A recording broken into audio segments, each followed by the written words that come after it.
ঠাকুরমা স্বামীজি তাদের সন্তানদের প্রণাম করি। আর যারা আজকে উপস্থিত আছেন ঠাকুরের ভক্তরা বা কৈলাসহর বাসীরা, সকলকে আন্তরিক শুভেচ্ছা, ভালোবাসা, নমস্কার আদি জানাই। আমি এর আগের বছর এসেছিলাম এখানে, পূর্বে ত্রিপুরায় আগরতলায় থাকার সময় বেশ কয়েকবার এসেছি। আজকেও এই কয়েকদিন ধরে আমরা আছি ধর্মনগর এবং কৈলাসহরে। আগামীকাল খোয়াই হয়ে ধলেশ্বরে ফিরে যাব আমরা। আজকে এই অবসরে একটু শ্রীরামকৃষ্ণের কথা, মায়ের কথা, স্বামীজির কথা বলার চেষ্টা করব। শ্রীরামকৃষ্ণদেব বলতেন, চারটি উপায় আছে ঈশ্বর লাভের জন্য গৃহস্থ মানুষের। সংসারে গৃহস্থ মানুষই বেশি, সাধকের সংখ্যা কম। সাধকদের বা সিদ্ধপুরুষদের, এমনকি অবতারদের যারা জন্ম দিয়েছেন তারা সবাই সংসারে ছিলেন। তো সেই সংসারী মানুষরা কি করে ঈশ্বর লাভ করতে পারেন? ঠাকুর তার সহজ অনুভূতি দিয়ে বলেছেন, সাধু সঙ্গ, ঈশ্বরের নাম গুণ কীর্তন, সৎ অসৎ বিচার এবং মাঝে মাঝে নির্জন বাস। আরো তিনি অন্যত্র বলেছেন, দয়া নয় শিবজ্ঞানে জীব সেবা। এইভাবে আমরা পাঁচটি পন্থা বা পথ পেতে পারি ঈশ্বর লাভের জন্য। ঈশ্বর কি বস্তু? বলা হয় ঈশ্বরই একমাত্র নিত্য বর্তমান। তিনি আছেন তিন কালে, অতীতে ছিলেন, এখনো আছেন, ভবিষ্যতেও থাকবেন। তিনি কখনো না থাকাটি হবেন না। আমরা শরীরধারী জীব, শরীরগুলির জন্ম হয়, কিছুদিন থাকে, পরিবর্তন হয়, শেষে বয়সকালে শরীরগুলির পতন হয় বা দেহপাত হয়, দেহত্যাগ হয়, মৃত্যু হয়। কিন্তু ঈশ্বরের মৃত্যু নেই। তিনি আসলে সৃষ্টিকর্তা, তিনি পালনকর্তা। তিনি আবার ওই শেষ সময়ে আমাদের তার কোলে গ্রহণ করেন। সংঘর্তা বলে এই শব্দটিকে যদিও, কিন্তু তিনি আসলে সৃষ্টি করেছেন, তিনি পালন করছেন, তার কাছেই আমরা ফিরে যাব। আচার্য জগদীশচন্দ্র বসু, বিশ্বের অন্যতম সেরা বিজ্ঞানী, তার কাকা মারা গেলেন যখন কলকাতায়, কাকাকে খুব ভালোবাসতেন। শ্মশানে, নিমতলা শ্মশানে যখন দাহকৃত্য হবে, চিতায় ওই কাকার শরীরটিকে তার আগে গঙ্গায় স্নান করিয়ে, বস্ত্র পরিয়ে, মুখাগ্নি করে চিতায় যখন প্রজ্বলিত হয়েছে, সেই সময়ে তার মনে হলো কাকা কোথার থেকে এসেছিলেন, কোথায় বা চলে গেলেন। আমাদের চোখে জল ফেলে কাঁদিয়ে সেই সময় তিনি উত্তর পেয়েছিলেন, সেটি একটি অন্য রূপে লিখেছিলেন, ভাগীরথীর উৎস সন্ধানে।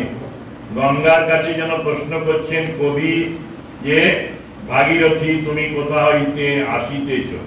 ভাগীরথীর জলপ্রবাহের মধ্যে তিনি উত্তর পেয়েছিলেন, আমি আসছি মহাদেবের জটা হইতে। ভাগীরথী তুমি কোথায় ফিরে যাচ্ছ?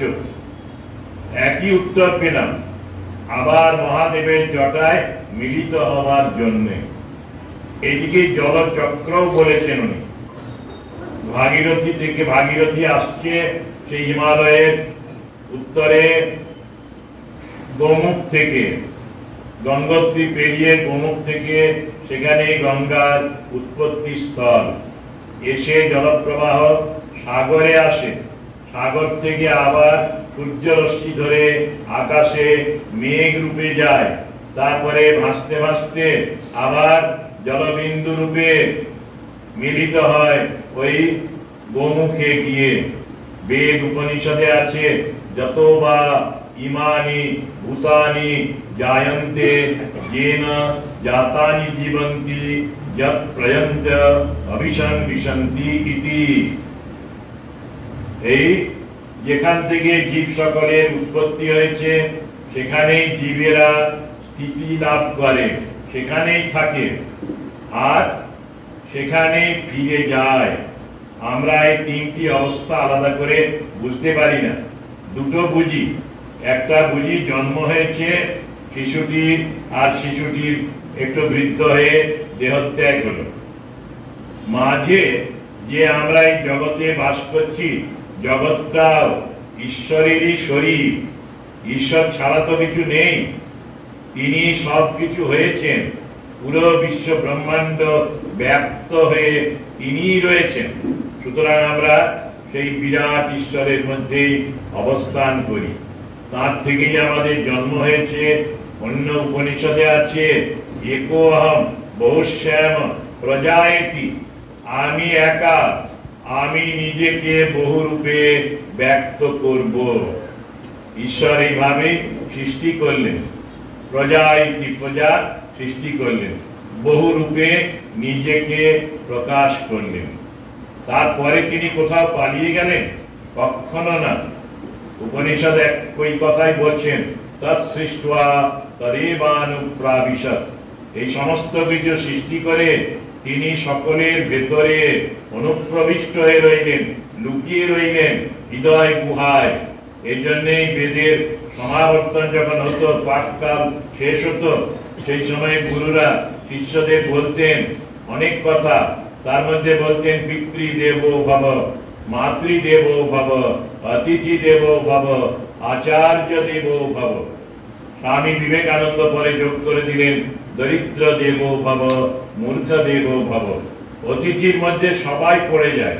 যারাই আমার বাড়ির ভেতরে আসে বা বাইরে দরজায় দাঁড়িয়ে ভিক্ষে পর্যন্ত চায়, কিংবা কোনো কাজের জন্য এসে উপস্থিত হয়, তুমি আমায় ডেকেছিলে কাজের জন্য, এইরকম যারাই আসছেন প্রত্যেকে ইনক্লুডেড, অল ইনক্লুসিভ।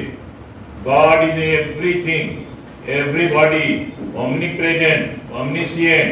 তিনি সব জানেন, তিনি সকলের মধ্যেই আছেন। তিনি নিজেকে কেবল একটু লুকিয়ে রেখেছেন। আমরা খেলছি, খেলনা দিয়ে রেখেছেন, খেলনাতেই মাতিয়ে রেখেছেন। এখন আবার একটা আধুনিক খেলনা হয়েছে, ছোট বড় সবার হাতে, সেটি হলো বড় মোবাইল, অ্যান্ড্রয়েড। একে আবার বলে স্মার্টফোন। কিন্তু আমি দেখেছি স্মার্টফোন নিয়ে সবাই আনস্মার্টলি চলে, স্মার্টনেস হয়নি এখন। আমরা আসলে স্মার্টফোন ব্যবহারই জানি না, সেই জন্য এর কুব্যবহার করি, অপব্যবহার করি। কিন্তু এগুলি ঈশ্বর দিয়েছেন আমাদের ঘোরাবার জন্যে। উপনিষদে আছে পরাঞ্চি খানি ব্যত্রিন স্বয়ম্ভু তস্মাৎ পরাং পশ্যতি নান্তরাত্মন কশ্চিৎ ধীর প্রত্যগ আত্মানমৈক্ষ আবৃত চক্ষুর অমৃতত্বমিচ্ছন। সৃষ্টিকর্তা ঈশ্বর আমাদের হাত, পা, নাক, কান, মুখ সব ইন্দ্রিয়গুলোকে, দেহ যন্ত্রগুলোকে বহির্মুখী করে সৃষ্টি করে রেখেছেন। সেই জন্য মানুষ বাইরে ছুটে বেড়ায়, বাইরের বস্তু পাওয়ার জন্য লালায়িত হয়। এবং কিছু কিছু ধীর ব্যক্তি অল্প বয়সে বা মধ্য বয়সে বা বেশি বয়সে ওই দুঃখ পেয়ে, কষ্ট পেয়ে গুরুর কাছে জ্ঞান লাভ করে আবার অন্তর্মুখী হন। অন্তর্মুখী, অন্তরটিকে জানার জন্য, অন্তরাত্মাকে জানার জন্য। এখন এই বিষয়ে খুব চর্চা হচ্ছে, সর্বত্র চর্চা হচ্ছে। ভক্তরা দীক্ষা নিচ্ছেন, রামকৃষ্ণ বিবেকানন্দ সাহিত্য পড়ছেন এবং এই রকম বাড়িতেও আলোচনা করছেন। নিজেরা অনেকে ভুলে যাচ্ছেন, কিন্তু তাদের শিশু পুত্র বা কন্যারা ভুলছেন না। তাদের মুখে খুব সুন্দর কথা আমরা শুনতে পাচ্ছি। সম্প্রতি 1 মাস আগে একটি 8 বছরের মেয়েকে বলেছিলাম, মা গো, তোমার ইংরেজি মিডিয়ামে পড়ে তো, are there living gods in your house? সে বলে, yes Maharaj, in our house there are 6 living gods and goddesses. তারপরে বাংলায় প্রশ্ন করলাম, এই লিভিং গড, জাগ্রত দেবতা কারা তোমার বাড়িতে? সে বলল, আমার মা, বাবা, দাদু, দিদিমা, আমার পিসিমা এবং আমি। স্বয়ং নিজেও ওই লিভিং গড, জাগ্রত দেবতা। এইটি পরম তত্ত্ব, এইটি সনাতন তত্ত্ব, এইটি সনাতন ধর্মের কথা। যে জীবে জীবে তিনি অধিষ্ঠান করেন। যত্র জীব তত্র শিব, পাশবদ্ধস্তথা জীব, পাশমুক্তস্তথা শিব। যেখানেই জীব সেখানেই শিব। আমরা নিজেকে বেঁধে রেখেছি অজ্ঞানের দ্বারা, অজ্ঞানকে স্বীকার করে নিয়েছি। নিজে ভাবছি আমি মেয়ে মানুষ, আমি দুর্বল, আমি অশিক্ষিত, আমি নিচু জাতির মানুষ, আমি অব্রাহ্মণ, আমার দ্বারা কি হবে। এইগুলি আমাদের দুর্বলতার কারণ। এইগুলির জন্যে শিব যেন ভেতরের শিব জীব বলে মনে হচ্ছে, প্রতিভাত হচ্ছে। এ অধ্যাস বলে বেদান্তে, এ কল্পনা, এটি সত্য নয়। যত্র জীব তত্র শিব, যেখানে জীব সেখানেই শিব। তোমার পিতা শিব, তোমার মাতা শিবানী, তুমি দুর্গা, তুমি কালী, তুমি শিব, সব কিছু। এইটি ভারতীয় তত্ত্ব। যখন তুমি নিজেকে পাশবদ্ধ মনে করো তখনই তুমি জীব।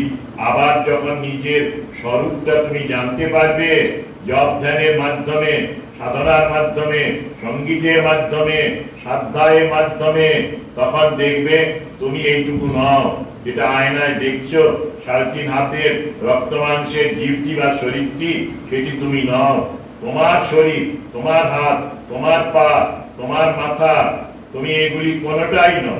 এইগুলির তুমি মালিক। যেমন রথের উপরে বসে আছেন জগন্নাথ স্বামী, রথটি তিনি নন, তিনি রথস্বামী, রথের প্রভু। তেমনি তুমি, আমি, সে, তারা সকলেই আসলে এই দেহের মালিক, অধিপতি। উপনিষদ এই কথাই বলছিলাম ভারতীয় সনাতন শাস্ত্র, আত্মানম রথিনাম বিদ্ধি শরীরম রথমেবতু। এই বুদ্ধিং তু সারথিং বিদ্ধি মনঃপ্রগ্রহমেব চ, ইন্দ্রিয়াণি হয়ানাহু বিষয়াংস্তেষু গোচরান। এর মানে নিজে তোমাকে জানবে তুমি হলে রথী, রথের মালিক। শরীরম রথমেবতু, শরীর হলো একটা রথ বা গাড়ি। এই হাত পা এগুলো হলো সেই রথের ঘোড়া।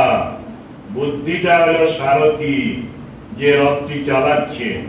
আর মনটা হলো লাগাম। মনটা যদি লুজ দাও তাহলে সেই লাগাম যদি টাইট না করো, তোমাকে যে কোনো জায়গায় খানাখন্দে ফেলে দেবে। তো সেই শরীর হলো রথ, তুমি হলে রথস্বামী। এইটি মনে রেখে জীবনে চলার চেষ্টা করো। বিষয় ভোগ করছি, সেগুলো হলো ঘোড়ার চলার পথ। এইভাবেই ঋষিরা সত্যকে অনুভব করে ব্যক্ত করেছেন। ঠাকুর সেই জন্যই বলতেন মনুষ্য জীবনের উদ্দেশ্য ঈশ্বর লাভ। আরো বলছেন নিজেকে চিনতে না পারলে ঈশ্বরকে চেনা যায় না। নিজেকে চেনা মানে আমি শরীর নই, আমি মন নই, আমি বুদ্ধি নই, আমি আয়নায় যেটা দেখছি সেটুকু আমি নই। আমি এর পারে, এর মালিক, আমি এর কন্ট্রোলার, আমি এর দাস নই। আমরা সবাই ইন্দ্রিয়ের দাসত্ব করে থাকছি দীর্ঘদিন ধরে। জন্ম থেকে মৃত্যু প্রায় সবাই ওই মন যা বলছে, কাঁচা মন, দুর্বল মন, তাই করছি। ছেলে মেয়েদের পড়ার সময় ছেলে মেয়েরা না পড়ে অন্য চিন্তা করে। বাড়ির কাজ করতে করতে অনেকেই কেমন আনমনা হয়ে যায়, বাইরে কোথায় চলে যায় মন। এইরকমই মাস্টারমশাই পড়াবার সময় অন্য কথা ভাবেন। একদিন এক মাস্টারমশাই টিউশনি পড়ে গেছেন সকালে, তারপরে 10টার সময় ক্লাস হচ্ছে একটা গভর্নমেন্ট স্কুলে ওয়েস্ট বেঙ্গলে। সকালবেলায় তিনি ক্লাসে বলছেন 10টার সময়, আমি তোমাদের সকালে যা বলিতেছিলাম। সকালে ওরা প্রাইভেট পড়েনি। বলছে সকালে কি বলছিলেন স্যার? তখন বলছেন ভুল হয়ে গেছে, আমি সকালে টিউশনি ক্লাসে এই বিষয়ে পড়িয়েছি। মন চলে গেছে সকালের টিউশনির দিকে, আবার সন্ধ্যেবেলা একটা টিউশনি আছে। এইরকম মনটা বড় চঞ্চল, মনটাকে ধরে রাখতে পারি না। এটা যে 10টার ক্লাস, এটা 7টার ক্লাস নয়, এটা 10টার ক্লাস, এটাও বুঝতে হবে। এই জন্য বলছে মনটা লাগাম, লাগাম দিয়ে যেমন ঘোড়াটাকে টেনে রাখে, সারথি ঘোড়ার চালক যেখানে সেখানে যেতে দেয় না, সেইটি হচ্ছে কাজ। এই রকম ভাবে নিজেকে চেনার দরকার। উপনিষদ আরো বলেছেন, তমেবৈকম জানত আত্মানম অন্য বাচো বিমুঞ্চত। কত সময় আমরা নষ্ট করি, কত কথা বলি, কিন্তু সৎ কথা কয়টি বলি? কত সময় সৎ গ্রন্থ পড়ি, কত সময় তার নাম করি, কত সময় ঘুমোচ্ছি, কত সময় হালকা বই পড়ছি, ওই রকম হালকা কথায় মত্ত আছি। এই বিশ্লেষণ মানুষের দরকার। এই জন্য আমাদের ঠাকুর বলতেন, মানুষ তো মানুষ, হুঁশিয়ার মানুষ। তুমি যে মানুষ গো, তুমি অন্য জীবের মতো আচরণ করতে পারো না। মিথ্যাবাদী যে, সে মানুষ নয়। জর্জ ওয়াশিংটনের মা একদিন ছোটবেলায় ওয়াশিংটনের মুখে শুনলেন মিথ্যা বাণী, বলে দেখ আমি তোর মৃত্যুকেও সহ্য করে নেব, কিন্তু তুই মিথ্যাবাদী বলে সমাজে যদি পরিচিত হোস, তাহলে আমার মৃত্যু ভালো, আমি মৃত্যুকে বরণ করে নেব, তুমি মিথ্যা বলবে না। জর্জ ওয়াশিংটন তারপর থেকে আর মিথ্যা বলেননি। আমাদের স্বামী রঙ্গনাথানন্দ মহারাজ খুব শৈশবে বন্ধুদের কাছে গিয়ে একটা কোনো শব্দ শিখে এসেছিলেন। সেই শব্দটি মায়ের কাছে বলায় মা বললেন, দেখো এই শব্দটি ভালো শব্দ নয়, জীবের মধ্যে সরস্বতী থাকে, সব সময় ওই কুবাক্য থেকে বিরত হবে। তারপরে আর বন্ধু বান্ধবের সাথে মেলা কিংবা তাদের আড্ডায় গল্পে থাকা উনি কোনোদিন করেননি। ব্রহ্মজ্ঞান লাভ করেছেন, রামকৃষ্ণ মঠ মিশনের প্রেসিডেন্ট হয়েছেন, কিন্তু মা কেমন? মায়েরা এইভাবে শিক্ষা দিয়েছেন। একটি ছেলে আমেরিকা, সে প্রায় 16 বছর বয়স, রাত্রিবেলায় মা ডিনার টেবিল রেডি করছেন, রাত্রে খাবার আয়োজন করছেন, অ্যাপ্রন একটা গায়ে দিয়ে আছেন। সেই সময় ছেলেটা ছুটে রান্নাঘরে প্রবেশ করে বলল, মা আমি তোমার কাছে $18 পাই, এক্ষুনি দিতে হবে, আমার কাজ আছে। মা বলল, কেন রে? দোকানদারের মতো একটা বিল ধরিয়ে দিল। বিল ধরিয়ে দিয়ে বলল, ওই 1 2 3 4 আইটেম যেমন করে একবারই দোকানদারের ক্যাশ মেমোর মতো সব লিখে 1 আইটেম 1। ছোটবেলায় তুমি আমাকে, তো ছোট ভাইটি যখন হলো, তারপরে তাকে রেখে তোমরা বাবা তুমি বাজারে গিয়েছিলে, $2 বা $3 দেবে বলেছিলে। একদিন কাজের লোক আসেনি কয়েক বছর আগে, সেই সময় ঘর পরিষ্কার করে দিতে বললে আমি ভ্যাকুয়াম ক্লিনার দিয়ে পরিষ্কার করলাম, $5 দেবে বলেছিলে। এরকম ভাবে মা অনেক সময় ওরা বলতেন, এত ডলার দেব, এক্ষুনি দাও। টোটাল আমার $18 বিল। মা করলেন কি, সে আবার সই করেছিল ছেলেটি। মা উল্টো দিকে কাগজটা ধরলেন, অ্যাপ্রনে হাতটা পরিষ্কার করলেন, করে কলম দিয়ে লিখতে লাগলেন, তোমাকে আমি জন্ম দিয়েছিলাম, তার আগে 9 মাস তোমাকে গর্ভে ধারণ করেছিলাম, তখন অনেক কষ্ট পেয়েছি, তার জন্য আমি কিচ্ছু চাই না, তোমার বিল 0। তারপরে ছোটবেলায় তুমি ওই রাবার ক্লথ নোংরা করেছো, অপরিষ্কার করেছো, সেগুলি আমি ওয়াশ করেছি, তার জন্য কিচ্ছু লেবার চার্জ আমি নেব না। যা খাবার চেয়েছো, যখন যা চেয়েছো, খেলনা চেয়েছো, পোশাক চেয়েছো, সব জুটিয়েছি, তার জন্য আমি কিচ্ছু চার্জ করছি না। আজ পর্যন্ত তোমাকে পালন করেছি, যা দরকার তোমাকে সাপ্লাই করেছি, আমি সেই জন্য কিচ্ছু চাই না। মাও সই করলেন, টোটাল বিল মায়ের নীল 0। ছেলেটা দেখতে দেখতে অনুশোচনা হয়েছিল সেদিন, হয়ে চোখে জল পড়েছিল কাগজটার উপরে। আবার উল্টো দিকে তার পোর্শনে সে লিখলো, পেড ইন ফুল, মাতৃঋণ শোধ করা যায় না। মায়ের কাছে সব পেয়ে গেছি, $18 বেশি, 18,000 কি 18 লাখ ডলার মা আমাকে ইতিমধ্যে দিয়ে রেখেছেন। এই মা বাবা এরা হলেন দেবতা। এইটি আমাদের গুরুরা বলেছেন, পিতৃদেব ভব মাতৃদেব ভব। তেমনি প্রত্যেকটি জীবের মধ্যে তিনি অধিষ্ঠান করছেন, এইটি ধারণা করতে হয়। এইটি ঠাকুর বলেছেন। এটা ছেড়ে আমরা ক্ষুদ্র জীব, ওই আয়নাতে যেটা দেখছি সেটা নিয়ে অহংকার করছি, আমি দেখতে কি সুন্দর, আমার কোয়ালিফিকেশন দেখো, আমি ফার্স্ট ক্লাস পাস হয়েছি, আমি সেকেন্ড হয়েছি, আমি কি বড় একটা চাকরি করছি, কত টাকা আমার স্যালারি, আমার মতো আমার এই পাড়ায় কেউ পায় না। এই অহংকার নিয়ে মত্ত। ঠাকুর বলেন জানো এই অহংকার কেমন? সন্ধ্যেবেলায় অমাবস্যার সন্ধ্যে, তারা তখনও ওঠেনি, কয়েকটা জোনাকি উড়ে বেড়াচ্ছিল। জোনাকি অল্প একটু আলো, সেই আলো দিচ্ছে আর ভাবছে আমরাই জগৎবাসীকে আলোক দান করছি। একটু পরেই তারারা প্রকাশিত হলো। আকাশে তারা দেখা গেল, তারার আলো যদিও কম কিন্তু জোনাকির থেকে অনেক বেশি। জোনাকিরা ম্লান হয়ে গেল। তারা উঠে অনেকক্ষণ রইল। তারারাও অহংকার করেছিল সেদিন, প্রত্যেক দিনই করে। তারারাও ভাবলে আমরাই জগৎবাসীকে আলো দিচ্ছি। তারপরে চন্দ্রোদয় হলো, চাঁদ উঠলেন, তখন তারারাও কোথায় নিয়ে গেল। সারা রাত চাঁদ আলো দিল। চাঁদেরও অহংকার হলো রাত্রি শেষ হতে হতে, যে আমি জগৎকে আলো দিলাম। তারপরে আকাশে লাল আভা দেখা গেল, অরুণোদয় হলো, সূর্যোদয় হলো, চাঁদের আলো মিলে গেল।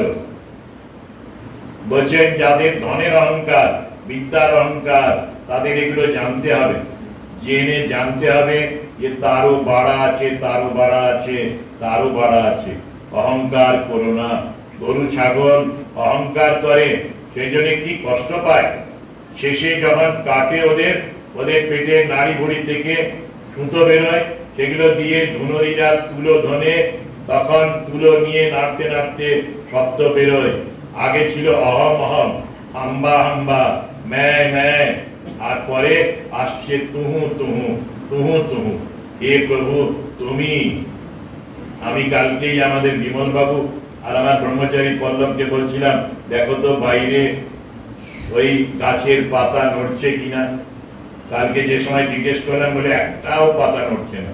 বললাম জানো ঠাকুর বলেছেন যে আর ইচ্ছা ছাড়া এক গাছের একটি পাতাও নড়ে না। আমরা যে জীবিত আছি, আমরা যে রোজগার করছি, আমরা যে খাচ্ছি, এসব কিন্তু তার দান। রাত্রিবেলায় একদিন লাটুকে, অদ্ভুত আনন্দজি তখন লাটু ছিলেন নাম, লেটো। ঠাকুর বলছেন লেটো ভগবান কি ঘুমোচ্ছে রে এখন? লেটো চুপ করে আছে, লেখাপড়া তো শেখেননি। ঠাকুরের কাছে এসে স্বরবর্ণ কোন রকমে শিখেছিলেন। যখন ব্যঞ্জন বর্ণে ঠাকুর প্রবেশ করাচ্ছেন, ক কে বললে কা, উনি বলেন কয়ে আকার দিলে কি বলবি না কা, বলেন তোকে আর শিখতে হবে। পরে আশীর্বাদ করেছিলেন, মা সরস্বতী তার কণ্ঠে বসেছিলেন। আমরা পড়ি সৎ কথা বলে একটি বই, স্বামী সিদ্ধানন্দ সংকলিত লাটু মহারাজের কথা, তোমরাও পড়লে দেখবে কি জ্ঞানের কথা বলেছেন। তো লাটু সেই সময় নবাগতের মতো চুপ করে রয়েছে। তখন ঠাকুর বলেন, লেটো জানিস ভগবানের চোখে ঘুম নেই, তিনি 24 ঘন্টা জেগে থাকেন। তিনি যদি ঘুমিয়ে পড়েন, আমরা সবাই একেবারে চিরকালের জন্য ঘুমিয়ে পড়ব। তিনি আমাদের প্রাণটিকে ধারণ করে রেখেছেন। সত্যি তিনি পালনকর্তা, তিনি ধরে রেখেছেন আমাদের প্রাণ বায়ুটিকে, তিনি আমাদের প্রাণস্বরূপ। মৃত্যু হবেই মানুষের, শরীর থাকলে মৃত্যু হবে, কিন্তু যারা আমরা জীবিত আছি, যতক্ষণ জীবিত আছি তার হাতেই আমাদের প্রাণ। সেজন্যই বলে রাখে হরি তো মারে কে, মারে হরি তো রাখে কে।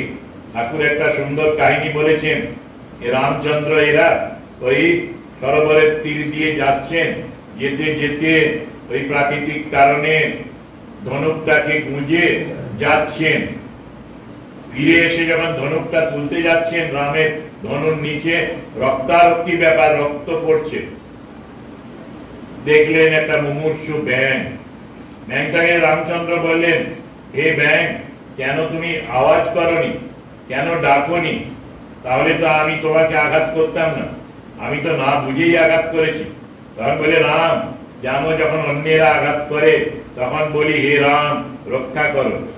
এখন দেখলাম তুমি আমাকে ওই ধনুক দিয়ে মারছো, কার কাছে আওয়াজ করবো, রক্ষা করো বলে বলবো?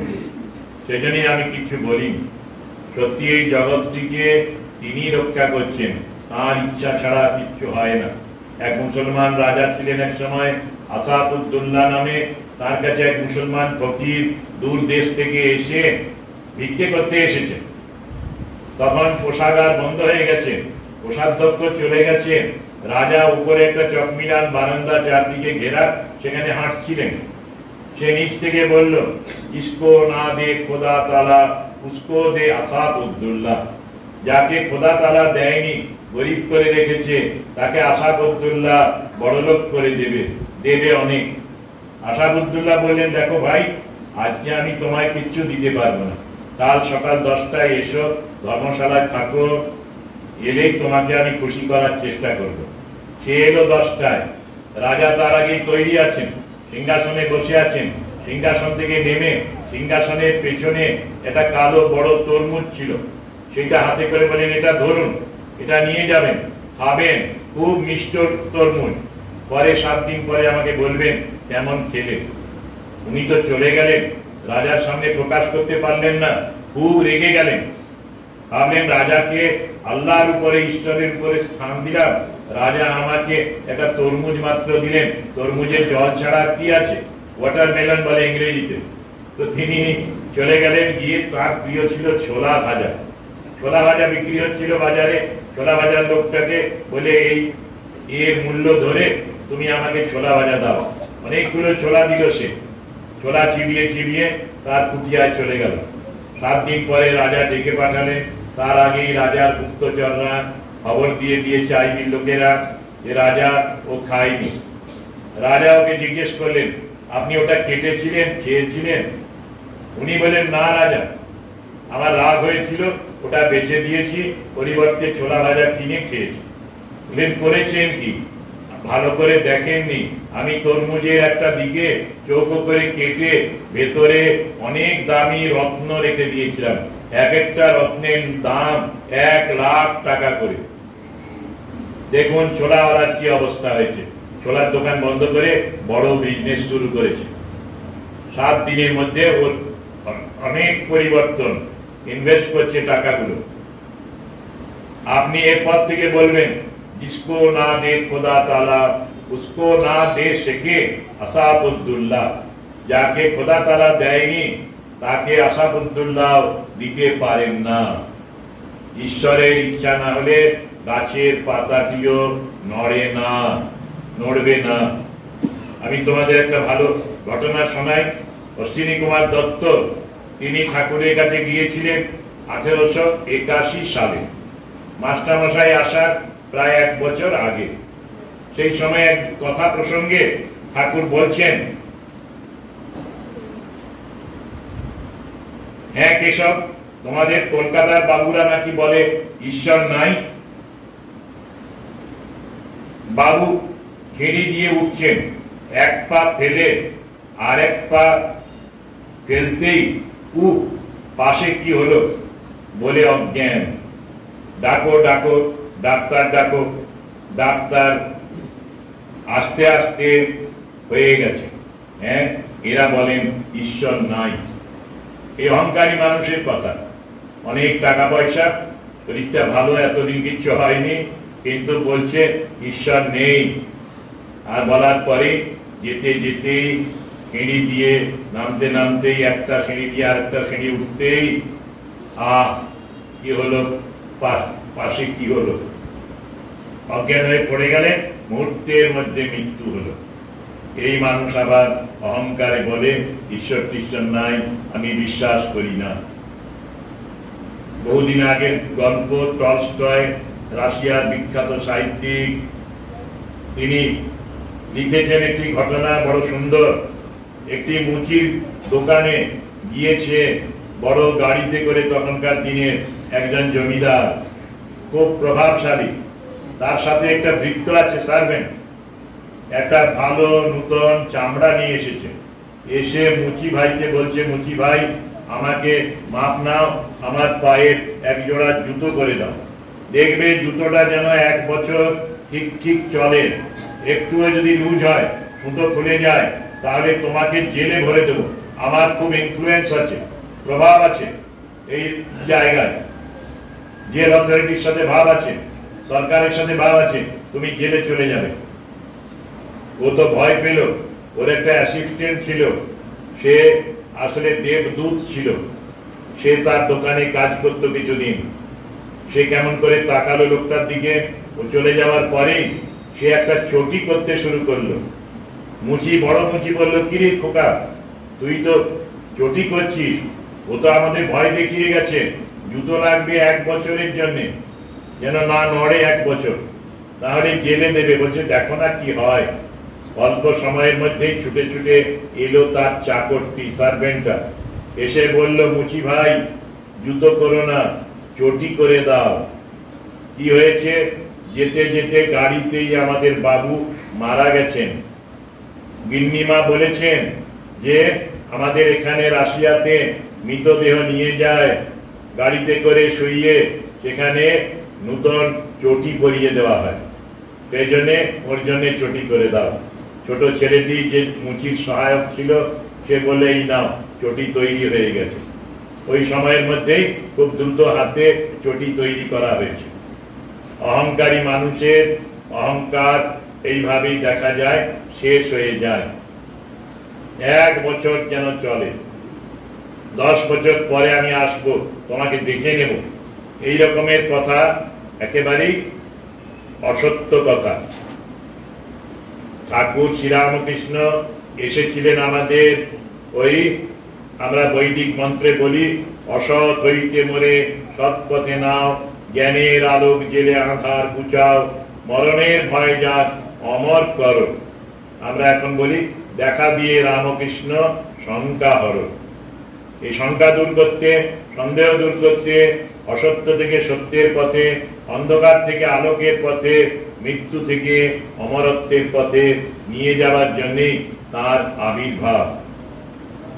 তিনি বড় মজার মানুষ ছিলেন। তার কথামৃততে আমরা পাই, মনমোহন মিত্রের বাড়িতে ব্রাহ্ম সমাজের ভক্তরা এসেছেন, তাকে দোতলা একটি ঘরে অনেক মিষ্টি ইত্যাদি দেওয়া হয়েছে।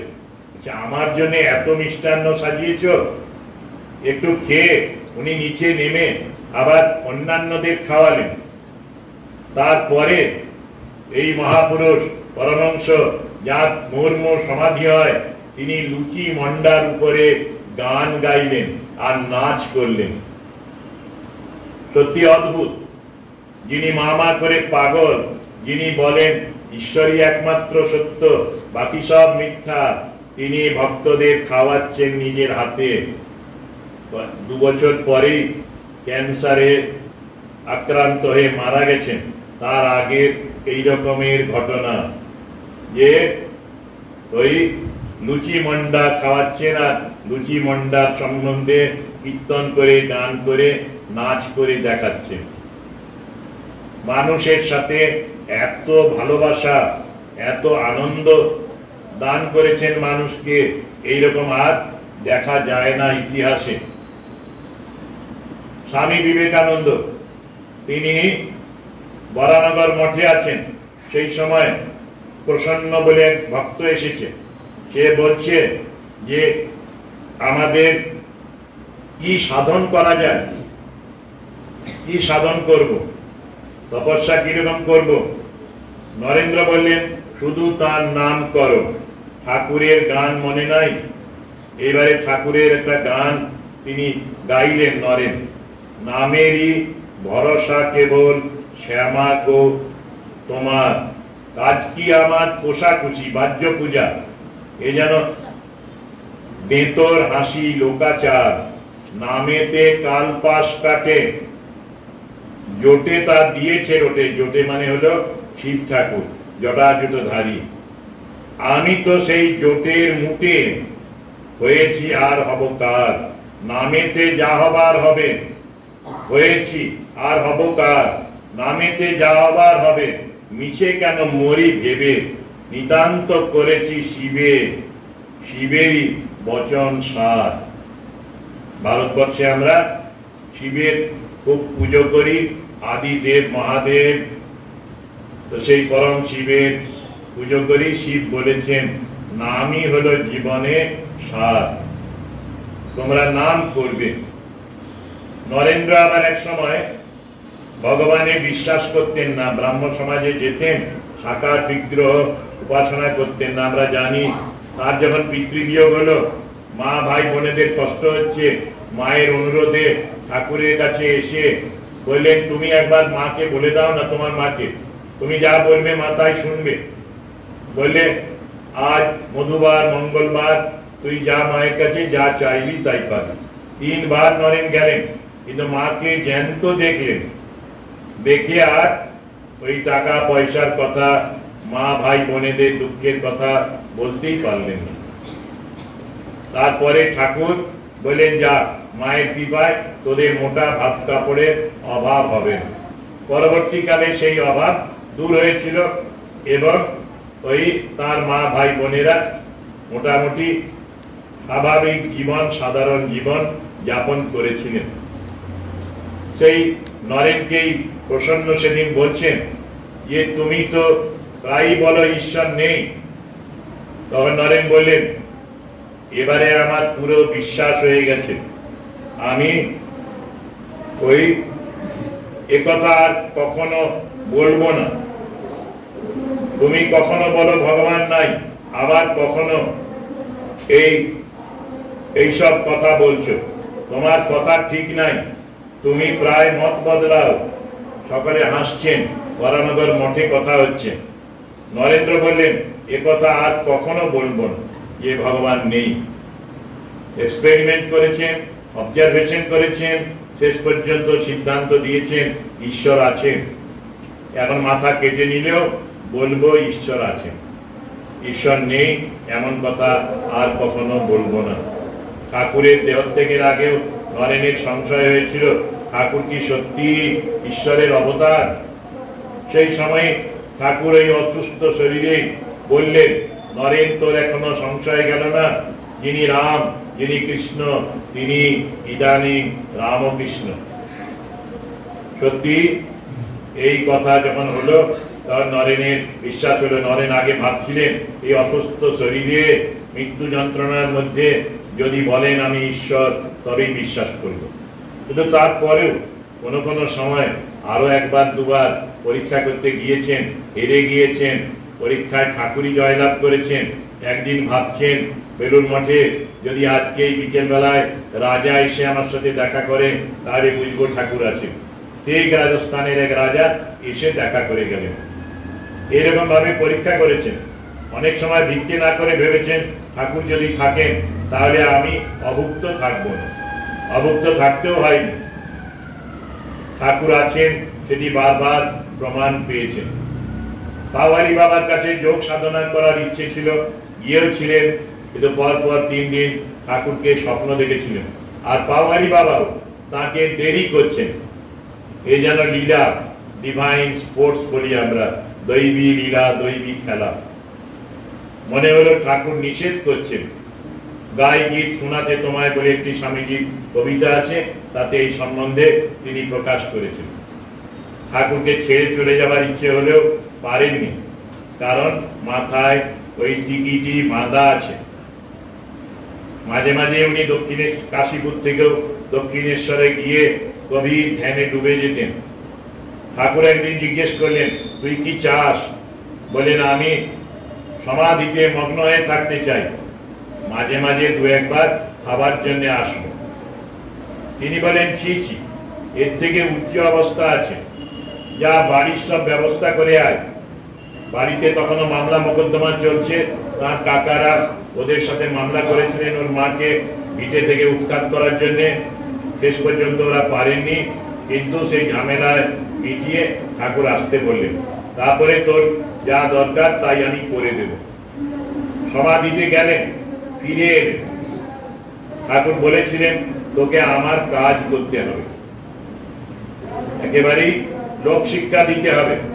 লিখে দিয়েছিলেন একটা কোলামকুচির মধ্যে, নরেন লোক শিক্ষা দেবে, ঘরে বাইরে হাঁক দেবে। নরেনকে কাছে ডেকে অনেক একান্ত উপদেশ দিয়েছিলেন। জীবজ্ঞানে জীবসেবা, এই মন্ত্রটি নরেনের উপস্থিতিতে দক্ষিণেশ্বরে তার ঘরেই ঠাকুর বলেছিলেন।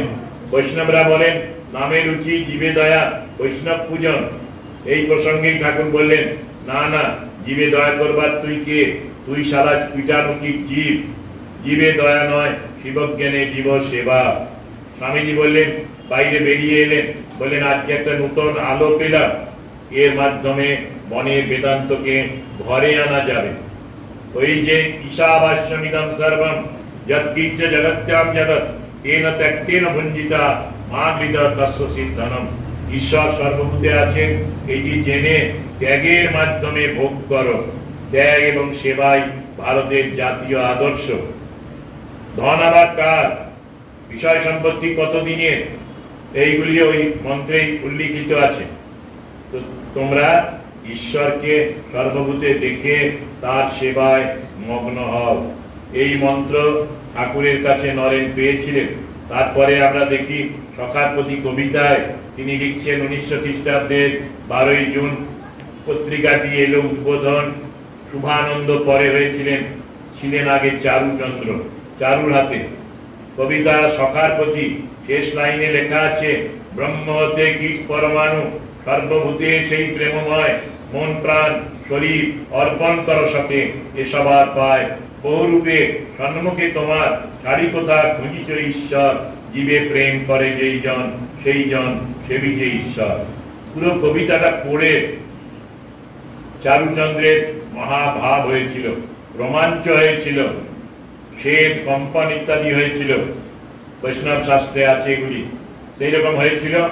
তারপরে উনি সন্ধ্যেবেলায় বন্ধুর সাথে শেয়ার করার জন্য এই আইডিয়া, এই ধারণাটি নিয়ে আলোচনা করেছিলেন যামিনী রঞ্জনের সাথে। যামিনীও ব্রহ্মচারীর মতো থাকতেন, ভবিষ্যৎ রান্না করে খেতেন। সেদিন সন্ধ্যেবেলায় ধূপ ধুনো জ্বালিয়ে তিনি ধ্যান করছিলেন দেওয়ালের দিকে মুখ করে। যামিনীকে অনেকবার নাড়িয়ে তিনি সজ্ঞান করে সচেতন করে বললেন, আর ধ্যান করিস, এই দেখ স্বামীজি জ্যান্ত দেবতার ধ্যান করতে বলছেন, সেবা করতে বলছেন। যামিনী সারাদিন রাত আলোচনা করলেন চারুর সাথে। তারপরে দুজন দুজনের ঘরে রইলেন। সকালবেলায় যামিনী গঙ্গা স্নানে যেতেন, সেদিনও গেলেন 13ই জুন সকালে 1900 খ্রিস্টাব্দে। ফেরার সময় একটা অন্য রাস্তা দিয়ে আস্তে আস্তে একটা করুণ দৃশ্য দেখলেন। এক বিধবা মা পড়ে রয়েছেন অবশ হয়ে, অজ্ঞান হয়ে, মলমূত্র মেখে। পান্ডাদের বাড়িতে ছিলেন, পয়সা শেষ হয়ে গেছে, ওরা বাইরে ফেলে দিয়েছে, পুলিশ ওদের ধরবে, এইসব কোনো কারণ ছিল তখনকার দিনে। তারপরেই উনি কর্তব্য ঠিক করলেন। কবিতার শেষ লাইন মনে পড়ছে, বহুরূপে সম্মুখে তোমার, ছাড়ি কোথা খুঁজিছ ঈশ্বর। এই মহিলার সেবা করলেন ঈশ্বর জ্ঞানে, ভিক্ষে করলেন, 4 আনা তখন পেয়েছিলেন। তারপরে গঙ্গা থেকে জল এনে বা কোনো জায়গা থেকে জল এনে বালতি এনে পরিষ্কার করে আরেকটি কাপড় ভিক্ষে করে তাকে পরালেন। এর নাম ছিল নিত্যকালী দাসী। নিত্যকালী দেবীকে আবার ওরা বন্ধুরা মিলে বেলুপুর বাজার হাসপাতালে ভর্তি করলেন, নিজেরা দেখাশুনো করে তাকে সুস্থ করে আনলেন। শুরু হয়ে গেল রামকৃষ্ণ মিশন সেবাশ্রম। এইরকমই রামকৃষ্ণ মিশন সেবাশ্রম কঙ্কল তৈরি হয়েছিল স্বামীজির কথায়, স্বামীজির শিষ্যরা করেছিলেন। কল্যাণানন্দ মহারাজ, দয়ানন্দ মহারাজ মায়ের সন্তান, রামকৃষ্ণ মিশন সেবা প্রতিষ্ঠান শুরু করলেন কলকাতায়। উনি আমেরিকা গেলেন 1926 সালে। 31 সালের মধ্যে ফিরে এলেন। তখন ভারতবর্ষের মায়েরা মারা যেতেন শিশুদের জন্ম দিয়ে, শিশুরা মারা যেতেন। উনি আমাদের হাসপাতাল, আবার রাশিয়া, আমেরিকা, কানাডার হাসপাতাল ঘুরেছিলেন।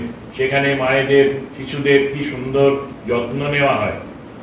বেলুর মঠে 4-5 বছরের মধ্যে ফিরে এসে মঠ কর্তৃপক্ষকে বললেন যে আমি একটা হাসপাতাল করব মেয়েদের। নার্স নেই, নার্স এলো বাইরে থেকে, 2-1 নার্স বিদেশিরা এলেন, এখানকারও শিক্ষিত নার্সরা জয়েন করলেন। ছোট করে হাসপাতাল আস্তে আস্তে শুরু হলো। এখন বিরাট কলেবর হয়েছে রামকৃষ্ণ মিশন সেবা প্রতিষ্ঠান।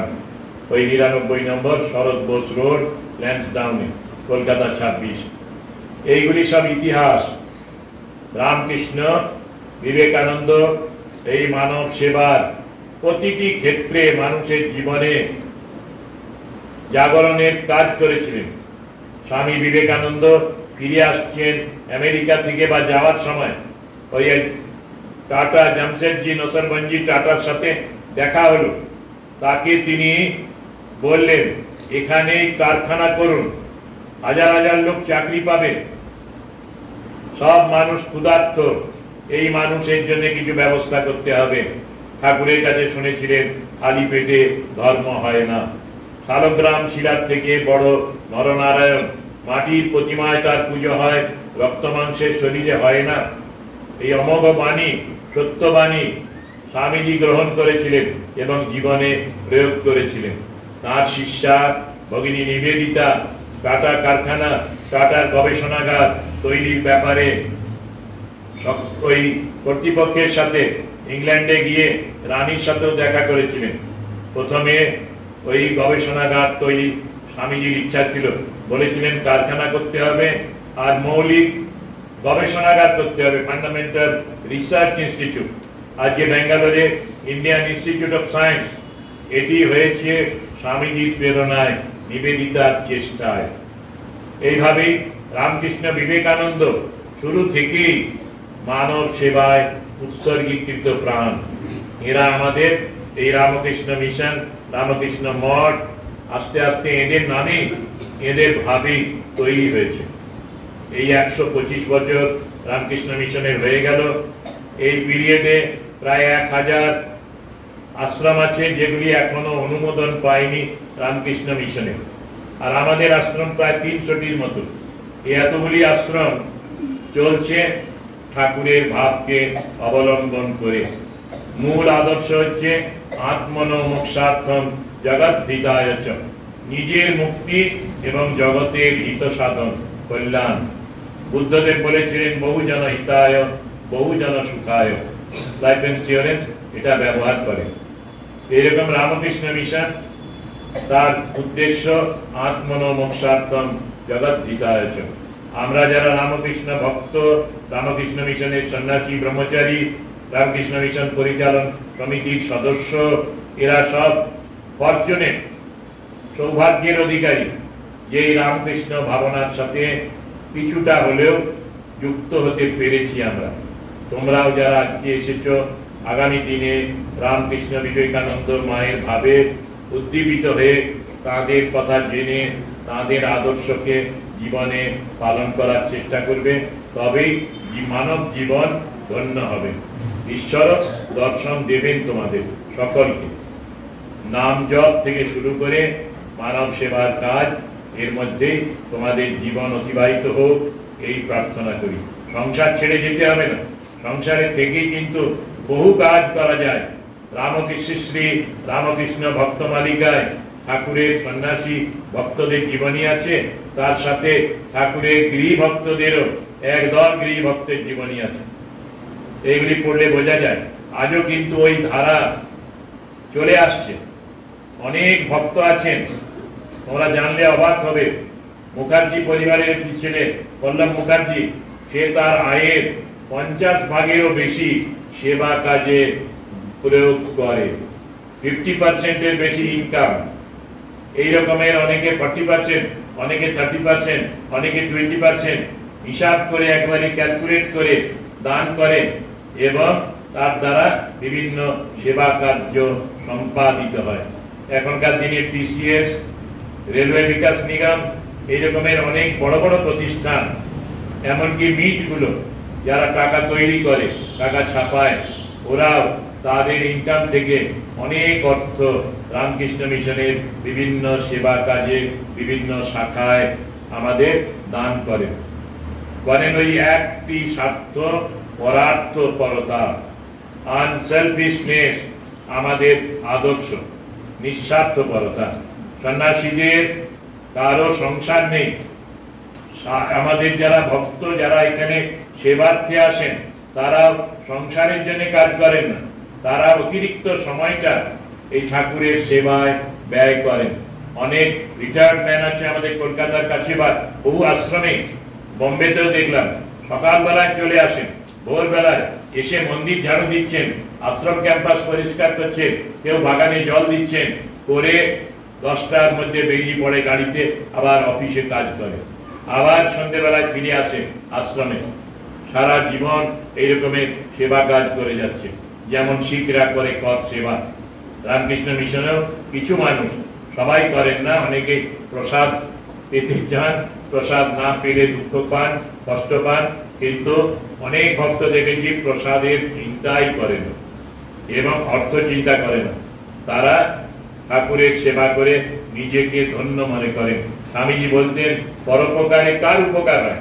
পরোপকারে নিজের উপকার হয়। একজন মাস্টারমশাই আছেন, খুব দান করেন, আমাদের পশ্চিমবঙ্গে বীরভূমে বাড়ি। দান করেন, বলেন আমার বন্ধুরা বলে এত দান করিস কেন? সে বলে, দেখ আমি দান করি বলে আমার বাড়িতে অসুখ বিসুখ কম হয়, ডাক্তারদের পেছনে আমাকে টাকা খরচ করতে কম হয়, আমার ইনকাম ট্যাক্সও আমি ছাড় পাই, আরো অনেক ভাবে আমার অর্থের সৎ ব্যবহার হয়। তোদের অবস্থা কি? তোরা তো অর্থ দান না করে আবার অর্থ ঋণ করছিস, আমারই মতো রোজগার করিস। অনেক মাস্টারমশাইরা এখন দেখা যায় এত ঋণগ্রস্ত হয়ে গেছে, অনেকে আত্মহত্যা করছে। মাস্টারমশাইদের ঋণ নেওয়ার কোনো প্রয়োজন নেই, আসলে আরো লোক আরো ইনভেস্ট করবে, আরো ব্যবসা করবে, টিচিং পোস্টের সাথে অন্য ব্যবসায় যুক্ত থাকবে, সেই জন্যে লোন নিয়ে শেষ হয়ে যায়। এইভাবে তারা, এই আমাদের ভক্তরা জীবনযাপন করেন না। আরেক ভক্তের কথা বলি, শ্রদ্ধানন্দজি মহারাজ অনেক আগে বলেছিলেন, একটি বড় কারখানায় রামকৃষ্ণ ভক্ত একজন জেনারেল ম্যানেজার হলেন। তার আগে জেনারেল ম্যানেজাররা লেবারদের কন্ট্রোল করতে পারেননি, কোম্পানি লসে চলতো। এর সময়ে কোম্পানি রাইজ করলো, অনেক আয় হলো। চেয়ারম্যান ওকে ডেকে একদিন একটা বড় টাকা প্যাকেট একটা ওকে দিচ্ছেন, বলছেন এই টাকাগুলি আপনাকে দিচ্ছি। ও বলে, কেন দিচ্ছেন? কোম্পানিটাকে আপনি তো উতরে দিলেন। বলেন, না আমি কাজ করিনি, কাজ করেছে নিচের তলার শ্রমিক ভাইরা, তাদের মধ্যে এই অর্থটি বন্টন করুন। হ্যাঁ, ওদেরও আমি অর্থ দেব। বলে, আমার দরকার নেই, আমি যা টাকা পাই জেনারেল ম্যানেজারের salary, that is enough for me, আমি চাই না। মালিক বাধ্য হলেন তার নিচের তলার সব কর্মীদের, শ্রমিকদের ইনকাম বাড়ানোর জন্য। শ্রদ্ধানন্দ মহারাজ এখন নেই, তিনি উদ্বোধনের এডিটর ছিলেন বহুদিন। তার এডিটোরিয়াল গুলো ওই একটি বইয়ে ছাপানো হয়েছে, সেই বইয়ের মধ্যে আছে এই কাহিনীগুলি। রামকৃষ্ণ ভাব, রামকৃষ্ণ ভাব এরকম ত্যাগ এবং সেবার ভাব। ভারতবর্ষের দুইটি যুগ্ম আদর্শ একসাথে, ত্যাগ এবং সেবা। Renunciation and service is the twin ideal of the nation. তোমাদের আমাদের সবার লক্ষ্য এই টুইন আইডিয়াল, এবং এর মাধ্যমে আমাদের আত্মার মুক্তি হবে, আমরা মুক্তি লাভ করব, ঈশ্বর সাক্ষাৎকার করব। ওম আসতো মা সদ্গময় তমসো মা জ্যোতির্গময় মৃত্যুর্মা অমৃতম গময় আবিরাবির্ময়েতি রুদ্রজত্তে দক্ষিণং মুখম তেন মাং পাহি নিত্যম। ওম শান্তি শান্তি শান্তি।